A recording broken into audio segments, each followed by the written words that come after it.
Aujourd'hui, on vous explique pourquoi on a choisi la Floride. Vous avez pour projet d'aller vivre aux États-Unis, mais vous ne savez pas quel État choisir ou même quelle ville choisir. Dans cette vidéo, je vais vous partager des chiffres, du factuel, des raisons personnelles qui nous ont poussés à aller en Floride. Vous êtes prêts? C'est parti! Ça va les amis? On vous attend? Déjà, pourquoi avons-nous choisi la Floride? Il faut savoir que les États-Unis, c'est grand, très grand. Et parfois, on n'imagine pas à quel point. Si vous regardez cette image que je vous montre, on voit que si on calque la France sur les États-Unis, regardez ce que ça représente, c'est tout petit. Et l'inverse, si on calque les États-Unis sur l'Europe, regardez tous les pays qu'elle englobe. Donc, si on vous demandait de choisir dans quel pays tu veux vivre en Europe, si vous ne connaissez pas l'Europe, ça paraît difficile.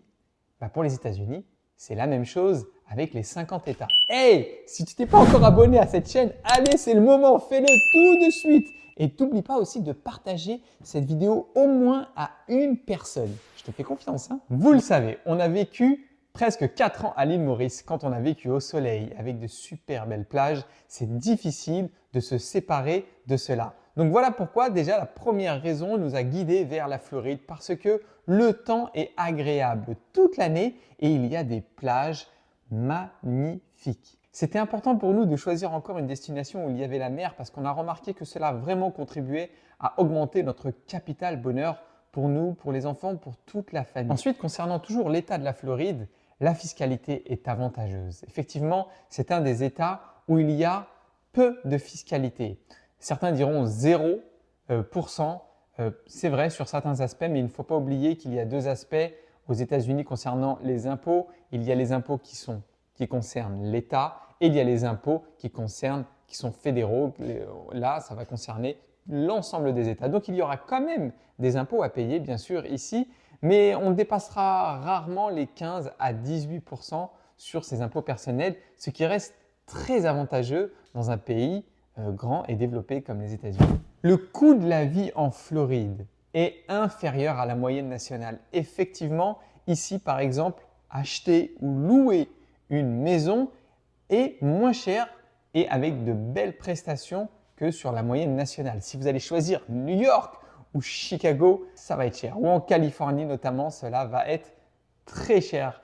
Et nous, il nous fallait un juste équilibre parce que on cherchait un endroit où on allait pouvoir mettre nos enfants, je vous en parle juste après, dans de bonnes écoles, mais avec le coût de la vie qui reste maîtrisé. Parce qu'ici, ça peut aller très vite aux États-Unis selon l'endroit où on va décider de vivre. Et concrètement, nous, ici, on a pu trouver un logement abordable, pas loin de la plage, dans un endroit sécuritaire et agréable. Maintenant, la Floride, c'est grand aussi. C'est presque la moitié de la superficie de la France. Donc, une fois qu'on a choisi l'État, c'est bien. Il faut choisir maintenant la ville. Et il y en a pas mal. Dès qu'on parle de Floride, on entend quoi? Miami! Oui, Miami, mais non, mais Miami, on y a pensé, on a regardé, on s'y intéressait. Mais du coup, on l'a écarté rapidement parce que le coût de la vie était bien supérieur à notre budget. Malgré que c'est une belle ville avec beaucoup de culture, avec un fort dynamisme, il y avait beaucoup d'avantages, mais le coût nous a vite refroidi et aussi l'insécurité qui est relative bien sûr, hein, mais le taux de criminalité à Miami est l'un des plus élevés en Floride. Donc, on a choisi la ville de Sarasota. Mais ce n'était pas le cas dès le début. Au début, nous étions aussi focus sur la ville de Naples, qui concrètement est la ville la plus, je crois, la plus sécuritaire en termes de taux de criminalité en Floride. Naples a beaucoup d'avantages. C'est joli, c'est calme, c'est sécuritaire, il y a de bonnes écoles, les communautés sont belles, les logements. Par contre, pareil, le coût de la vie est plus élevé. Et le calme aussi, c'est vrai que certains le qualifient d'un EHPAD à ciel ouvert, voilà, une maison de retraite. Mais pour une famille, ça peut être idéal. Nous, on a été du coup sur Sarasota.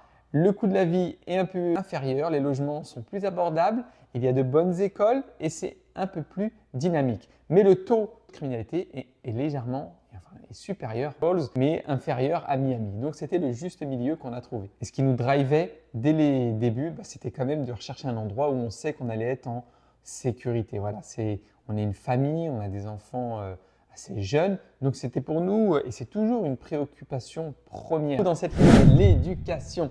Et oui, il fallait trouver un endroit où il y avait de bonnes écoles. Ici, vous le savez ou pas, les écoles sont gratuites. Et oui, elles sont gratuites et les écoles publiques, vous pourrez vous dire, oh, école publique, mais ce n'est pas le même système que vous pouvez connaître peut-être qu'en Europe. Ici, les écoles publiques sont notées et il y a un registre où on peut savoir exactement comment elles ont été notées et sur quels critères. Elles sont notées de 0 à 10 et pour avoir une bonne école, il faut compter à partir d'une note sur 7. Et ici, à Sarasota, nous allons trouver des écoles bien notées dans des quartiers agréables. Parce que c'est ça l'enjeu, c'est de trouver un endroit où il y a des logements abordables avec de bonnes écoles. Et en général, ça va de pair. Si l'école est bien notée, ça va augmenter le coût du logement aux alentours.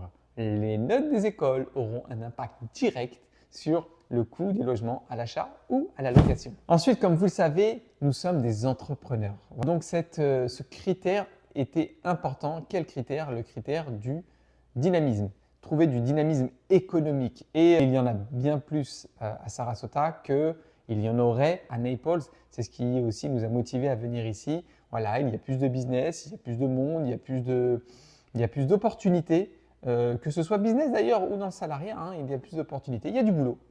Donc voilà pourquoi Sarasota, il y a beaucoup d'opportunités. Il faut savoir que Sarasota est un county et ils ont pour objectif, en tout cas, c'est tellement en train de grandir tellement vite, certains disent qu'ils veulent en faire le futur nouveau Miami, voilà, en termes de grandeur, en termes de dynamisme. Donc ça va très très vite ici, les programmes de construction, que ce soit d'infrastructures, de logements, il y en a de plus en plus. Forcément, ça crée du dynamisme économique. Maintenant, le fuseau horaire. J'aurais pu en parler pour la Floride généralement, mais en tout cas, c'est ce qui nous facilite les choses, c'est d'avoir un fuseau horaire qui est proche ou qui n'est pas trop écarté de outre-Atlantique du côté Europe et Afrique. Effectivement, nous avons des équipes nous, en Afrique, nous travaillons encore avec l'île Maurice, nous avons des clients un peu partout en Europe et avoir un décalage horaire trop important peut être très contraignant et notamment pour échanger avec nos familles. Cela peut nous écarter si à chaque fois que le jour pour nous est la nuit pour eux, ça va être compliqué. Alors que là, nous avons 6 heures de décalage. 6 heures en été, nous avons 6 heures de retard rapport à l'Europe, si on prend l'heure de Paris. Donc quand chez nous, il est 10 heures du matin, en Europe, il est 16 heures. Mais ça reste raisonnable. Ça veut dire que si on commence tôt sa journée à 7 heures du matin, on sait qu'on peut communiquer 13 heures chez eux jusqu'à même tard. Parce que pour nous, voilà, on sera toujours en retard rapport à eux. Donc même si pour eux, il est 23 heures, si vous avez des amis couche-tard, vous pourrez parler avec eux. Vous, il ne sera que 16 ou 17 heures ou 18 heures. Donc ça, c'est vraiment avantageux. Maintenant, quelques informations pas très connues du grand public. La Floride est un État connu pour son multiculturalisme. Vous nous connaissez. On aime beaucoup vivre dans un endroit où il y a de la diversité, où les gens sont ouverts d'esprit. Et c'est le cas en Floride. En Floride, il y a beaucoup de personnes de la communauté latine, les latinos ou les hispaniques, on peut les appeler de deux manières. Voilà, quand on va parler de latinos, on va parler de toutes ces personnes issues en fait de l'Amérique latine, l'Amérique centrale, même les Caraïbes. On va englober ceux qui parlent espagnol, portugais, voire même français pour ceux qui sont à Haïti. C'est ces personnes qu'on va qualifier de latinos. Et les hispaniques, là, ça va être très focus sur la langue. Tous les gens qui parlent l'espagnol, qui viennent donc du Mexique, de la Colombie et tous les autres pays où on peut parler espagnol en Amérique latine. Ce qui en fait un État ouvert à la diversité. Et du coup, il y a des facilités. Si je prends un exemple, c'est école et administration. Dans les écoles, il va y avoir des programmes pour les non natifs anglophones. Donc nous, ça facilite pour nos enfants. Il y a des programmes pour les aider, les adapter au système anglophone.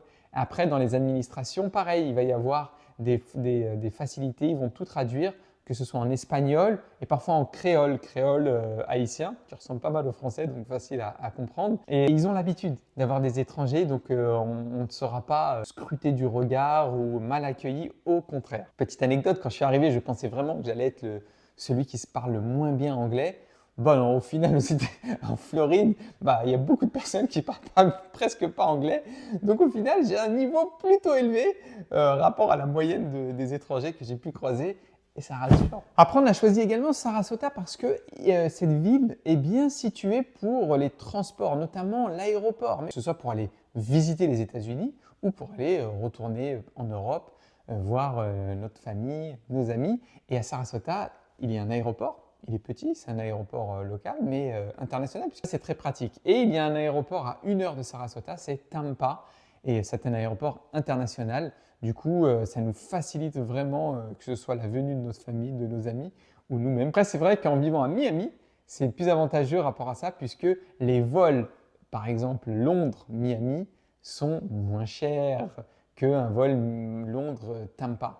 Il y en a plus et ils sont moins chers. On peut avoir des billets à 500 $, ce qui est vraiment intéressant. Voilà pourquoi nous avons choisi la Floride et particulièrement Sarasota.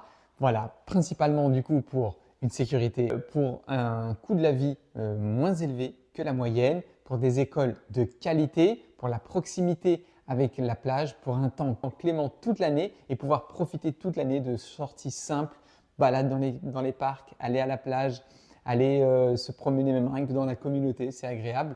Voilà pourquoi, mais également pour son dynamisme, la proximité avec l'aéroport, le décalage horaire. Voilà le résumé de cette vidéo. Si vous avez des questions encore, vous, sur où est-ce que vous aimeriez aller vivre, pourquoi choisir la Floride plutôt qu'un autre État, parce qu'il y en a d'autres des États intéressants, le Texas, la Californie. Il y a plein d'endroits intéressants selon vos critères. Posez-nous vos questions. On vous prépare d'autres vidéos, d'autres contenus, notamment sur les écoles, puisque là très bientôt les enfants vont commencer l'école. On vous parlera des écoles, des particularités, des avantages, des inconvénients, mais aussi on vous parlera des logements. On vous parlera également de comment ouvrir un compte bancaire. On vous parlera également de la langue. Est-ce que c'est vraiment un problème et comment le résoudre?